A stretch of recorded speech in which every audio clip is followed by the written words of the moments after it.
السلام علیکم ورحمۃ اللہ۔ ننھے منھے ہنستے مسکراتے پیارے پیارے بچوں، آج ہم آئے ہیں ایک اور سچی کہانی کے ساتھ۔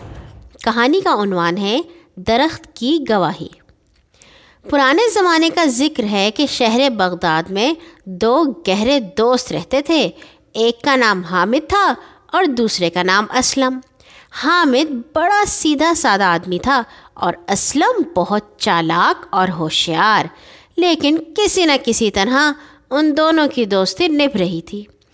ایک دفعہ حامد کو بغداد سے بہت دور کسی دوسرے شہر جانا پڑا۔ جانے سے پہلے اسے اپنی 7,000 اشرفیوں کا خیال آیا جو اس کے گھر میں پڑی تھیں۔ اس زمانے میں بینک تو تھے نہیں جن میں رقم محفوظ کی جا سکتی۔ اس نے سوچا کہ یہ اشرفیاں وہ اپنے دوست اسلم کے پاس امانت رکھ دے۔ چنانچہ اس نے اسلم کو ساتھ لیا اور شہر سے کچھ دور جا کر ایک درخت کے نیچے تمام رقم اس کے سپرد کی اور کہا، اسلم میاں، یہ میری امانت ہیں، ہو سکتا ہے میری واپسی میں کئی ماہ لگ جائیں، انہیں سنبھال کر رکھنا، واپس آ کر میں تم سے لے لوں گا۔ اسلم نے اشرفیاں لے لیں اور انہیں حفاظت سے رکھنے کا وعدہ کیا۔ کئی ماہ بعد جب حامد سفر سے واپس آیا تو اس نے اسلم سے اپنی امانت طلب کی۔ ادھر اس کی غیر حاضری میں اسلم کی نیت بدل گئی تھی۔ اس نے کہا، کیسی اشرفیاں؟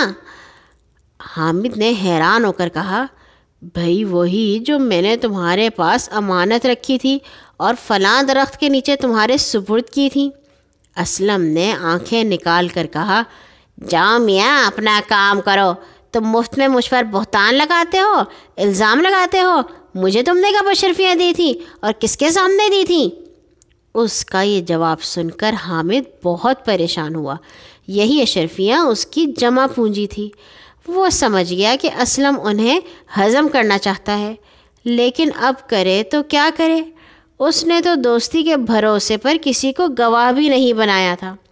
آخر روتا دھوتا شہر کے قاضی صاحب کے پاس گیا اور ان کے سامنے فریاد کی۔ قاضی صاحب نے پوچھا، بھائی یہ اشرفیاں تم نے کس جگہ اسلم کو دی تھیں اور کیا موقع پر کوئی گواہ بھی موجود تھا؟ حامد نے کہا، جناب میں خدا کی قسم کھا کر کہتا ہوں میں نے فلاں درخت کے نیچے اشرفیاں اسلم کو دی تھیں۔ مجھے اس کی دوستی پر بھروسہ تھا، اس لیے کسی کو گواہ بنانے کی ضرورت ہی نہیں سمجھی تھی۔ خدا کے بعد اس درخت کے سوا کوئی میرا گواہ نہیں۔ اب قاضی صاحب نے اسلم کو اپنی عدالت میں طلب کیا اور اس سے ان اشرفیوں کے بارے میں پوچھا۔ اسلم صاف مکر گیا اور کہنے لگا، جناب مجھے تو معلوم ہی نہیں وہ درخت ہے کہاں۔ قاضی صاحب کچھ دیر سوچتے رہے، پھر حامد سے کہا، تم کہتے ہو کہ خدا کے بعد اس درخت کے سوا کوئی گواہ نہیں، تو پھر جاؤ اور اس درخت سے 2 پتے توڑ لاؤ، ہم ان پتوں ہی سے گواہی لے لیں گے۔ حامد قاضی صاحب کا حکم سن کر اس درخت کی طرف روانہ ہو گیا۔